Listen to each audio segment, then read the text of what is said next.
ওং নমো ভগবতে বাসুদেবায়। জয় শ্রীকৃষ্ণ। রাধে রাধে বন্ধুরা, নমস্কার প্রিয় দর্শক। ধর্মসাধনা ও ঈশ্বরলাভ ইউটিউব চ্যানেলে আপনাদের সবাইকে জানাই আরও একবার সুস্বাগতম। বন্ধুরা, ভগবান শিব বলেছেন, যে সন্তানের মধ্যে এই তিনটি গুণ রয়েছে তাদের বাবা মাকে তারা অনেক দুঃখ দেয়। বন্ধুরা, চলুন জেনে নেওয়া যাক সেই তিনটি গুণ কি কি, যা থেকে আমরা বুঝতে পারবো সেই সব গুণ আমাদের সন্তানদের মধ্যে বা আমাদের মধ্যে রয়েছে কিনা। এক সময়ের কথা, একবার দেবমুনি নারদ পৃথিবী লোকে ভ্রমণ করে আকাশপথে ভগবান শিবের কাছে আসেন। তখন ভগবান শিব কৈলাস পর্বতে তার নন্দীর সাথে অবস্থান করছিলেন। ভগবান শিব দেবর্ষি নারদকে বললেন, হে দেবর্ষি নারদ, আজ হঠাৎ কী কারণে কৈলাস পর্বতে তোমার আগমন হয়েছে? তখন দেবর্ষি নারদ বলেন, হে প্রভু, আমি কিছুক্ষণ আগে পৃথিবী লোকে ঘুরে এসেছি এবং আমি দেখেছি অনেক সন্তানেরা সেখানে তার বৃদ্ধ বাবা মাকে কষ্ট দিচ্ছে। তাই হে প্রভু, আমি আপনাকে অনুরোধ করছি, আপনি দয়া করে বলুন সেই সন্তানেরা কেমন হয় যারা তাদের বাবা মাকে দুঃখ দেয়। তখন ভগবান শিব বললেন, হে দেবর্ষি নারদ, আজ আমি তোমাকে একটি গল্প শোনাচ্ছি, যা মনোযোগ সহকারে শুনলে তুমি তোমার সকল প্রশ্নের উত্তর পেয়ে যাবে।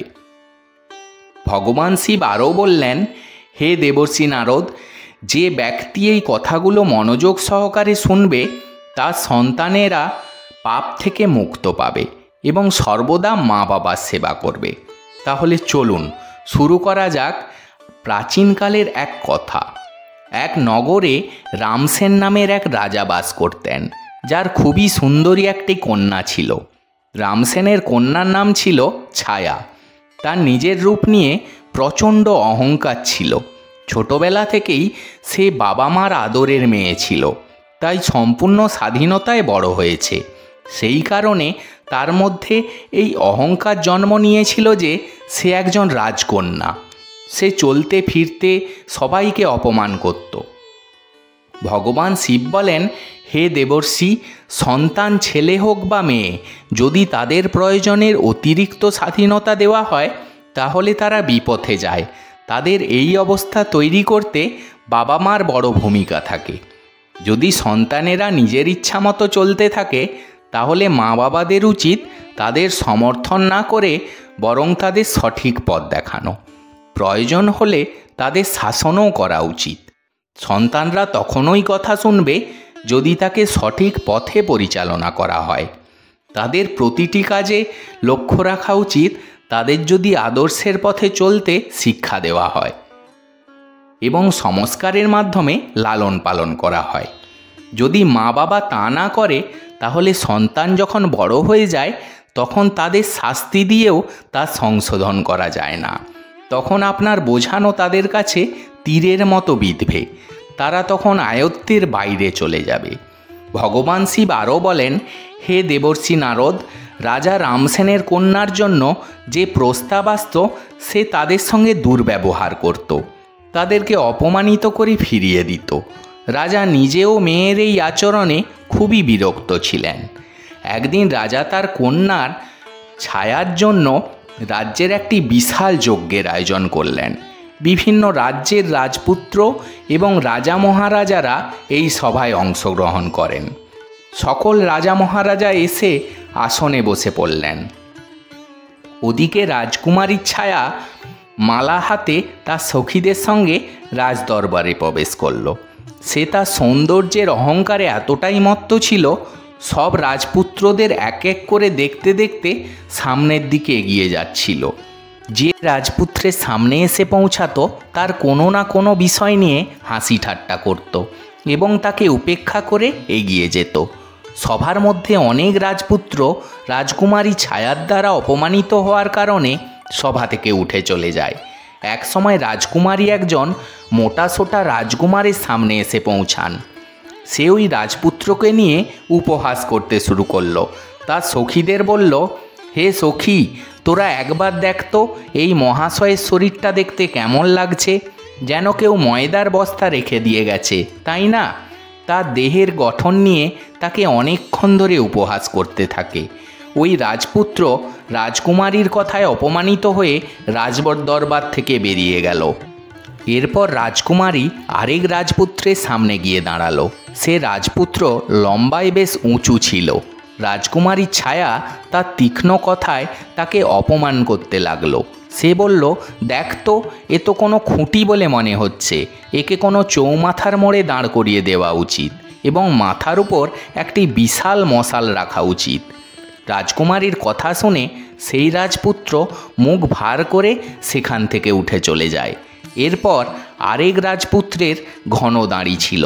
তাকে দেখে রাজকুমারী হেসে উঠে বলল, আহা সখী, আমাদের পিতা এই স্বয়ংসভায় বড় দাঁড়িওয়ালা ছাগলকেও ডেকে এনেছে। এই দাঁড়িওয়ালার সাথে তো আমার জুতো বিয়ে করবে। রাজকুমারী তার দাড়ি নিয়ে হাসাহাসি করতে থাকে, কিন্তু সেই দাঁড়িওয়ালা রাজপুত্র তাতেও কিছু মনে করেনি, কারণ সেই রাজকুমারীর প্রতি মন দিয়ে ফেলেছিল। তবুও সে সেখান থেকে চলে গেল। বন্ধুরা, এইভাবে রাজকুমারী একে একে সব রাজপুত্রকে অপমান করে প্রত্যাখ্যান করল।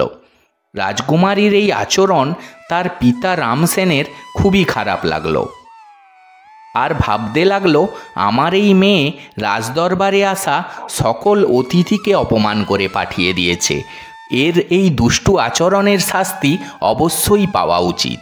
ক্রোধিত হয়ে রাজা ভরা দরবারে ঘোষণা করলেন, বন্ধুগণ, আমার মেয়ের এই আচরণের জন্য আমি আপনাদের সবার কাছে ক্ষমা প্রার্থনা করছি, কিন্তু আমি সকলের মাঝে এই ঘোষণা করছি যে আমার এই কন্যার বিয়ে আর কোনো রাজপুত্রের সাথে নয়, বরং এক ভিক্ষুকের সাথে দেব, যে প্রতিদিন ভিক্ষা করে নিজের পেট চালায়, আর তার সাথে এও ভিক্ষা করে খাবে। তখনই তার কৃতকর্মের জন্য সে অনুতপ্ত হবে। রাজা এমন ঘোষণা দিতেই সভায় বসে থাকা সকলেই রাজা রামসেনের অনেক প্রশংসা করতে লাগলো। সবাই বলল, রাজা সাহেব, এমন এক রাজকন্যার জন্য এরকমই শাস্তি হওয়া উচিত। এই কথা বলে সব রাজপুত্র এবং রাজা মহারাজারা রাজদরবার ছেড়ে সেখান থেকে চলে গেলেন। ঠিক তখনই এক ভিক্ষুক ভজন গাইতে গাইতে রাজদরবারের পাশ দিয়ে যাচ্ছিল। তার গলার সুর শুনে রাজা তার এক চাকরকে পাঠিয়ে তাকে দরবারে ডেকে আনলেন। সেই ভিক্ষুকের অবস্থা ছিল খুবই করুণ। ময়লা ও ছেঁড়া কাপড় হাতে একটি লাঠি আর লম্বা এক দাঁড়ি। ভিক্ষুক রাজার সম্মুখে এসে দাঁড়ালো এবং তার সুমিষ্ট কণ্ঠে কিছু গান গাইতে লাগলো। তার গান শুনে রাজা খুবই সন্তুষ্ট হলেন এবং খুশি হয়ে রাজা ভিক্ষুককে বললেন, তোমার পুরস্কার হিসাবে আমি আমার কন্যাকে দান করছি। আজ থেকে সে তোমার স্ত্রী। তুমি তাকে নিয়ে চলে যাও আর নিজের মতো করে যেমনই রুক্ষ সূক্ষ্ম খাবার পাও নিজে খেও আর তাকেও খাওয়াও। বন্ধুরা, তার পিতা রামসেনের এমন কঠোর সিদ্ধান্ত দেখে ছায়া খুবই দুঃখিত হলো। সে ভাবল, আমার পিতা এ কী করলেন। প্রথমে সে ভিক্ষুকের সঙ্গে যেতে একদমই রাজি ছিল না, কিন্তু রাজার আদেশ ছিল বড়ই কঠিন, তাই বাধ্য হয়ে তাকে ভিক্ষুকের সাথে যেতে হলো। রাজা বললেন, কন্যা, তুমি রাজপরিবারে যাবার অধিকার পুরোপুরি হারিয়ে ফেলেছ। এখন থেকে এই ভিখারি তোমার স্বামী, তোমাকে তার সাথেই জীবন কাটাতে হবে। তুমি যদি তাকে ঠকাও অথবা তার সাথে সম্পর্ক ছিন্ন করো, তাহলে তোমার মৃত্যুদণ্ড হতে পারে। রাজা তার কন্যার বিয়ে সেই ভিখারির সাথে ঠিক করার পর তাকে নিজের বাড়ি থেকে বিদায় দিলেন।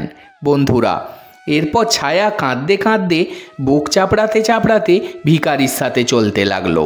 ভিখারি খুশি খুশি তাকে নিয়ে একটি জঙ্গলে চলে গেল। সেখানে তার একটি খুবই সুন্দর কুটিয়া ছিল। সেই কুটিরের পাশে ভিখারি একটি আমের গাছ লাগিয়েছিল। সেই আম গাছে প্রচুর আম ফুলেছে। তখন রাজকুমারী আর একটু এগিয়ে গিয়ে দেখলেন একটি সুন্দর ক্ষেত। রাজকুমারী জিজ্ঞাসা করল, এটি কিসের ক্ষেত? ভিখারি উত্তর দিল, রাজকুমারী, আমি শুনেছি যে এই ক্ষেতটি সেই দাঁড়িওয়ালা রাজপুত্রের, যাকে তুমি স্বয়ংবরের মাঝে ছাগল বলে অপমান করেছিলে। কিন্তু দুঃখের বিষয় যে আমিও ঠিক সেই দাঁড়িওয়ালার মতো দাঁড়িওয়ালাই হলাম। তুমি যদি সেই দাঁড়িওয়ালাকে বিয়ে করতে তাহলে আজকে তুমি এই ক্ষেতের মালকিনও হতে পারতে, কিন্তু এখন আর তার পিছনে তাকিয়ে লাভ নেই। তোমাকে এখন আমার মতো ভিখারির সাথেই জীবন কাটাতে হবে। এর কিছুক্ষণ পর রাজকুমারী একটি ফল ফুলে ভরা সুন্দর একটি বাগান দেখতে পেল। ছায়া বলল, চলো কিছু সময় বাগানে বসে বিশ্রাম নিই, তারপর এগিয়ে যাব।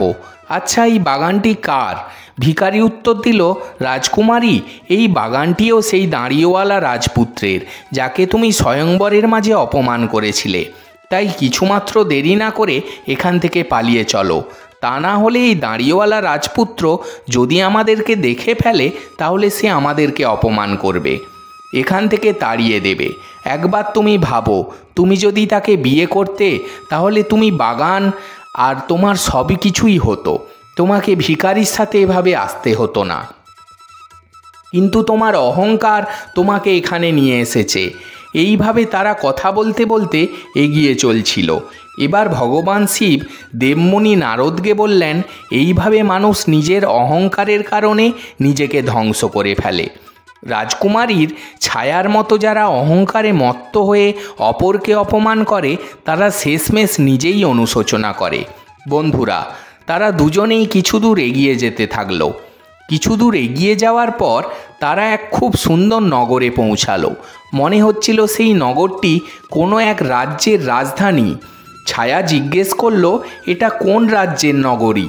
ভিখারি উত্তর দিল, হে প্রিয়, আমার চোখে তো এই নগরটি কোনো এক রাজার, তবে আমার মতে এটা সেই দাঁড়িওয়ালা রাজপুত্রের নগর, যাকে তুমি ছাগল বলে অপমান করেছিলে। ভাবো, তুমি যদি তাকে বিয়ে করতে তাহলে আজ তুমি এই নগরের রানী হতে। হাজারো দাসদাসী তোমার সেবা করত, কিন্তু তুমি তোমার রূপের অহংকারে নিজের ভাগ্য নিজেই নষ্ট করে ফেলেছ। এই ভিখারিকে বিয়ে করে নিজের জীবন নষ্ট করেছ। তবে এখন আর কিছু করবার নেই, যা হওয়ার ছিল তা হয়েই গেছে। ভিখারির কথা শুনে রাজকুমারীর অনুশোচনা হতে লাগলো। সে বলতে শুরু করলো, ইস, আমি যদি তাকে বিয়ে করতাম। ভিখারি ছায়ার মুখ থেকে এসব কথা শোনার পর রাগান্বিত হয়ে বলল, রাজকুমারী সাবধান, তুমি ভুলে যেও না এখন তুমি শুধু আমার স্ত্রী আর আমি তোমার স্বামী। এখন প্রাসাদের স্বপ্ন ত্যাগ করে তোমাকে আমার সঙ্গে এই কুটিরেই থাকতে হবে। এই কথা বলে ভিখারি রাজকুমারী ছায়াকে তার কুটিরের সামনে নিয়ে গেল, যা সেই নগর থেকে কিছুটা দূরে একটি পুকুরের ধারে ছিল। কুটির দেখে ছায়ার খুব রাগ হলো। সে বলতে লাগলো, এটা কত বাজে একটা কুটির, আমি এর মধ্যে কিভাবে থাকবো? এখানে থেকে আমার দম বন্ধ হয়ে আসছে। আমি তো বড় বড় প্রাসাদে থাকার মানুষ, এত ছোট কুটিরে কিভাবে থাকবো? ভিখারি বলল, রাজকুমারী, আজ থেকে এই কুটির তোমার, নতুন বাড়ি এবং এখানেই তোমাকে থাকতে হবে। ছায়া জিজ্ঞাসা করল, তোমার এখানে কেন চাকর বাকর নেই? এই কুটিরের পরিষ্কার পরিচ্ছন্নতা কে করবে? ভিখারি উত্তর দিল, হে রাজকুমারী, তুমি কি বলছো? আমি কোনো রাজা নই, না বড় কোনো কর্মচারী যে আমার চাকর বাকর থাকবে। আমি তো নিজেই একজন ভিখারি, চাকরের চেয়েও অনেক নিম্ন স্তরের জীবন। আমার কুটিরের সব কাজ আমাদেরকেই করতে হবে। এখন তুমি প্রথমে কুটিরটি পরিষ্কার করো, তারপর আমার জন্য খাবার তৈরি করো। আমি খুব ক্ষুধার্ত, পথ চলতে চলতে ক্লান্ত হয়ে গেছি। এতটা বলার পর ভগবান শিব দেবমুনি নারদকে বললেন, ছায়া তো রান্না করতেই জানতো না, তাই ভিখারি আর রাজকুমারী মিলে কোনো রকমে উল্টোপাল্টা খাবার তৈরি করে খেলো এবং তারপর তারা ঘুমিয়ে পড়ল। পরের দিন ভিখারি রাজকুমারীকে জাগিয়ে বলল, এই ঘরে সব কাজ করতে হবে সারাদিন। ছায়া কাজ করতে লাগলো এবং ভিখারির বকাঝকা খেলো। এভাবে আরও কিছুদিন কেটে গেল। ঘরে যা কিছু খাবার ছিল তাও ফুরিয়ে গেল। ভিখারি বলল, প্রিয়, এখন তো আর কিছুই অবশিষ্ট নাই। যা কিছু ভিক্ষা করে জমিয়েছিলাম সবই শেষ হয়ে গেছে। আমাদের জীবিকা চালানোর জন্য এখন থেকে কিছু কাজ করতে হবে। একটা কাজ করো, আমি তোমাকে এই আম গাছ থেকে ঝুড়িতে করে আম পেড়ে দেব। তুমি সেই আমগুলো বাজারে নিয়ে গিয়ে বিক্রি করে এসো। ছায়া বলল, আমি আম বিক্রি করতে বাজারে যাব? যদি আমাকে কেউ বিক্রি করতে দেখে ফেলে তাহলে সবাই তো আমার খুব হাসি ওড়াবে। খুব লজ্জা পেয়ে যাব। আমি ভিখারি বলল, লজ্জা কি আছে, এখন তুমি আর কোনো রানী নয়, তুমি একজন ভিখারি স্ত্রী। যদি সেই দাঁড়িওয়ালার স্ত্রী হতে এবং সে তোমাকে আম বিক্রি করতে বলতো, তাহলে কি তুমি লজ্জা পেতে? এখন যদি লজ্জা করো তবে না খেয়ে মরো। বন্ধুরা, এরপর রাজকুমারী বাধ্য হয়ে বাজারে আম বিক্রি করতে গেল। রাস্তা ধারে বসে সে আম বিক্রি করতে শুরু করলো। ধীরে ধীরে তার সব আম বিক্রি হতে থাকলো। একদিনের কথা, রাজকুমারী যখন রাস্তার ধারে বসে আম বিক্রি করছিল, তখন এক রাজার মন্ত্রী এসে তার সব আম লাথি মেরে এদিক ওদিকে ছড়িয়ে দিল আর বলল, সাবধান, রাস্তায় আম বিক্রি করার সাহস করো না। এই শুনে রাজকুমারীর খুব কষ্ট হলো। সে কুটিরে এসে সমস্ত ঘটনা ভিখারিকে বলল, যে আজ এক রাজার সৈনিক তার সব আম লাথি মেরে ফেলে দিয়ে গেছে। ভিখারি শুনে বলল, তুমি একেবারে পাগল হয়ে গেছো। তুমি যদি রাস্তার মাঝখানে দোকান বসাও, তবে সৈনিক তো অবশ্যই আম ফেলে দেবে। পথচারীদের চলাচলে অসুবিধা হচ্ছিল, একটি কাজও ঠিক করে করতে পারো না। তোমাকে যে কাজে লাগাই সেটাই ঠিকভাবে তুমি করতে পারো না। এবার আমি যাচ্ছি তোমার জন্য আরেকটা কাজ খুঁজে নিয়ে আসতে। ভিখারি এবার গেল এবং রাজ্যের এক উচ্চপদের কর্মকর্তার বাড়িতে রাঁধুনির অহাইকার কাজে খুঁজে নিয়ে এলো। ভিখারি বলল, এখন আমি তোমার জন্য এক কাজের সন্ধান করে এসেছি।